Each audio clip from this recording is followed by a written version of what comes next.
আসসালামু আলাইকুম। হুজুরে পাক সাল্লাল্লাহু আলাইহি সাল্লাম তার আগে এবং পিছনের গুনাহ মাফ ছিল, তবুও তিনি কবর দেখে ভয় পাইত। হ্যাঁ, কবর দেখে ভয় পাইত, প্রতিদিন কবরের কথা স্মরণ করত। প্রতিদিন ৭০ বার কবরের কথা স্মরণ করত। আমরা কয়বার স্মরণ করি? হ্যাঁ, কবরের কথা আমরা কয়বার স্মরণ করি? সকলেই কবরের কথা স্মরণ করা দরকার। হ্যাঁ, যে কবরে এত আযাব, আর যদি ভালো কাজ করে যায় তাহলে কোনো আযাব নাই। এই জন্য হ্যাঁ, আমরা সব সময় কবরের কথা চিন্তা করব, প্রতিদিন কবরের কথা চিন্তা করব। কবরে ঈমান ও আমল নিয়ে যেতে হবে। ঈমান ও আমল নিয়ে যে কবরে যাবে তার হবে, কবর হবে জান্নাতের বাগান। জান্নাত থেকে তার নাজ নিয়ামত আসবে, জান্নাত থেকে তার আলো বাতাস আসবে। কবরে সে ঘুমাবে।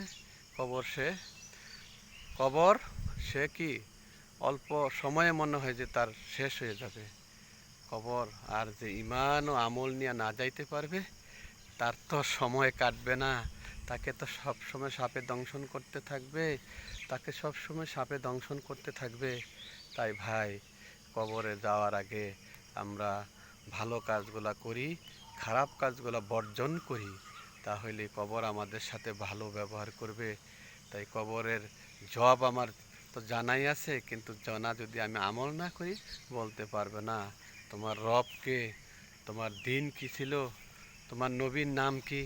এগুলো কবরে প্রশ্ন করবে।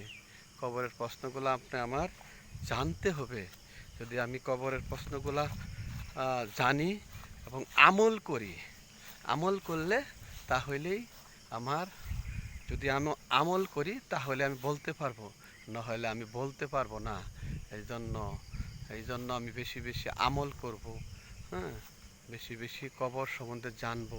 হ্যাঁ, আল্লাহ তাআলা আমাদেরকে কবরের যাওয়ার আগে যেন কালেমা নসিব হয়, মৃত্যুকালে কালেমা নসিব হয়, এবং নামাজরত অবস্থা যেন মসজিদের ভিতরে হ্যাঁ মৃত্যুবরণ হয়। মৃত্যুকালে যদি কালেমা নসিব হয় তাহলে আমরা জান্নাত, আর মৃত্যুকালে যদি আমরা কালেমা নসিব না হয় তাহলে বড় নাকামি। এই জন্য আমরা বেশি বেশি আমল করব। প্রতিদিন আমরা কালেমা পড়ব, প্রতিদিন আমরা জিকির করব, তাহলে আল্লাহ তাআলার কথা স্মরণ করব। ৫ ওয়াক্ত নামাজ আমরা জামাতের সহিত পড়ার চেষ্টা করব। হ্যাঁ, নামাজের হিসাব আগে নেওয়া হবে। এই জন্য নামাজ আমরা ফরজ নামাজগুলা মসজিদে পড়ব, সুন্নত নামাজগুলা আমরা আদায় করব, উমরি কাজা নামাজগুলা আমরা খুঁজে খুঁজে বাহির করব, খুঁজে খুঁজে পড়ব। উমরি কাজা যে পূর্বের যে নামাজগুলা সেগুলো আমরা পড়ার চেষ্টা করব। আমিন, আমিন।